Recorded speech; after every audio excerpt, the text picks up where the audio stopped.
The history of America is filled with tales of great conflicts that have shaped the course of the nation. One such remarkable event is the insane Battle of the North Fork, a bloody battle between the legendary Comanche warriors and the powerful U.S. Army. But what made this fight so intense and insane compared to earlier battles in the American West? What were the stakes of this historic clash?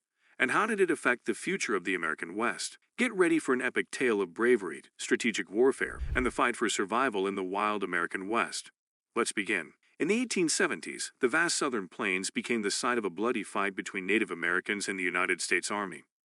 Interactions between Europeans, Euro-Americans, and tribes, such as the Comanche, Kiowa, Southern Cheyenne, and Arapaho, have been a mix of beneficial commerce and rising conflict as settlers encroached on native territory throughout the centuries. To resolve the clash of cultures, the United States Army made a historic decision to relocate Native Americans to reservations in Indian Territory, which is now known as Oklahoma. This marked the start of the Red River War, an intense and dangerous episode in frontier history. Numerous engagements and skirmishes occurred throughout the plains and valleys, pitting around 3,000 troops against as many as 700 Indian warriors. During the summer and autumn of 1874, the Texas Panhandle experienced a series of pivotal conflicts. Despite being outnumbered and outgunned, the native warriors and their families battled heroically. However, they were eventually defeated by the Army's overwhelming successes. By June 1875, the Southern Plains Indians were forced to abandon their ancient way of life and start over on the reservations. The Red River War, a pivotal battle between the United States Army and the Southern Plains Indians, marked the end of a turbulent period in American history. The U.S. government endeavored to pursue President Ulysses S. Grant's peace strategy in response to the Medicine Lodge Treaty of 1867, which drove numerous Indian tribes into transferring to reservations. The goal of this policy was to offer food, education, and agricultural training to Native American communities that lived on reservations. Initially, many Indians accepted their designated reservations, seeking refuge and security within their borders. The reserves provided relief from the continual prospect of revenge and confrontation with approaching settlers. However, the constant push to keep Indians on reservations, combined with periodic Army raids, unknowingly fueled the embers of resentment and resistance. Several factors converged, ultimately triggering the eruption of full-scale war in 1874. The Indians desired retribution for the losses they had sustained in earlier attacks. Consistent ration shortages, lengthy delays, and worries about white encroachment on their ancestral lands further intensified their discontent. The buffalo, the lifeblood of the Plains Indians, played a vital role in their culture. These tribes hunted bison for sustenance, clothing, shelter, tools, and trade, utilizing every part of the animal. The buffalo held deep cultural significance to the Plains Indians. In the 1870s, a new tanning process made buffalo hides valuable for industrial use as machinery belts. Armed with powerful weapons like the Sharp's 50 caliber rifle, hunters, led by Josiah Wright Moore, decimated the buffalo herds. They moved into the Indian hunting grounds of the Texas Panhandle, encouraged by the U.S. Army to drive the native people onto reservations. Prior to the 1870s, the Great Plains teemed with approximately 50 million buffalo. However, within a decade, they were on the verge of extinction. The plains were strewn with buffalo bones, collected by settlers for use in fertilizer factories. In 1878, Charles Goodnight, a pioneering rancher in the Panhandle, and his wife Mary Ann rescued a small herd of buffalo as breeding stock. This herd played a crucial role in reintroducing buffalo to Yellowstone National Park and other areas. The descendants of the Goodnight herd now form the Texas State Bison herd, which can be seen at Caprock Canyons State Park near Quitaque. So the tipping point was when white buffalo hunters invaded the Texas Panhandle's plains, which the Indians believed were rightfully theirs. The native tribes were enraged by this blatant disregard for their holy hunting grounds, which fueled their determination to retake what they believed to be rightfully theirs. The Indian tribes, on the other hand, suffered a huge blow when their captured chiefs and previous defeats left them without an inspirational figure to organize their warriors against the unrelenting U.S. Army and the expanding white settlers. Influenced by the owl prophet Comanche, Kiowa war chiefs Lone Wolf and Setanta conducted raids and led Indians during the Red River War in the early 1870s.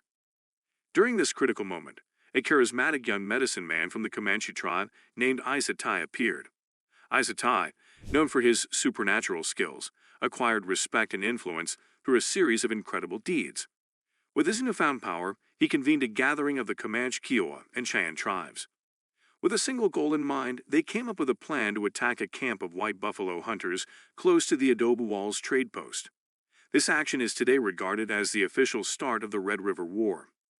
In the Red River War campaign, troops led by various commanders engaged in battles across the plains. Major William R. Price marched from Fort Union, New Mexico, while Colonel Mackenzie advanced from Fort Concho, Texas. Colonel Miles, accompanied by soldiers from Fort Dodge, Kansas, won a partial victory in the Battle of Red River, pursuing Southern Cheyenne warriors. However, the Indians retaliated, besieging supply wagons and inflicting casualties on the army at Lyman's wagon train and Buffalo Wallow. The initial attack on the Buffalo Hunters camp was quickly followed by a Kiowa incursion into Texas and a Comanche attack on an army post at the Indian Territory. The impact was immense, as thousands of Indians from several tribes abandoned their designated reservations, converging on their favorite hunting areas in western Indian Territory and the Texas Panhandle. In response to the intensifying conflict, the U.S. Army declared war on any Indians who wandered beyond their allocated reservations, labeling them as hostiles. The Army designed a relentless strategy to exert persistent pressure on the Indians deemed dangers under the direction of Colonel Ranald S. Mackenzie, a seasoned veteran known as Bad Hand to the Indians. This strategy included pursuing Indians onto their reserves if they decided to flee there. On September 28, 1874, Mackenzie and his forces executed a brilliant maneuver in Upper Palo Duro Canyon, surrounding a large army of Kiowas, Comanches, and Cheyennes. With towering cliffs at their backs, the Indians found themselves stranded in a morning attack with no way out. Mackenzie's objective, however, was not to murder Indians indiscriminately, but rather to weaken their fighting potential. As a result, his priority changed to destroying their goods and capturing or murdering their horses, a devastating blow that ultimately eliminated the Indians' capacity to fight the war. Over 1,100 horses were killed in the attack, permanently numbing the Indians' mobility and resilience. Defeated and with few choices, the Indians eventually surrendered and returned to their allocated reserves in Indian Territory, bringing the lengthy Red River War to a close. The fight was significant because it compelled many captured Indian officials to face imprisonment, consequently establishing the U.S. government's power. Furthermore, it drew light on the maltreatment of Native Americans at the hands of the authorities, exposing the brutal truths of their situation. The Red River War was also a harsh lesson, revealing the Army's overwhelming capabilities when given complete freedom. The unified resistance of the Indian tribes, however ferocious, proved ineffective against the overwhelming strength of the U.S. military. This disappointing realization would quickly ripple over the northern plains, foreshadowing the destiny that other Native American villages would face in subsequent clashes. Tragically, the Red River War also opened the path for the eventual extinction of the Plains Indians' esteemed white buffalo herds. The advancing wave of European settlers in the Texas Panhandle ultimately killed these magnificent creatures, permanently altering the landscape and further marginalizing indigenous communities.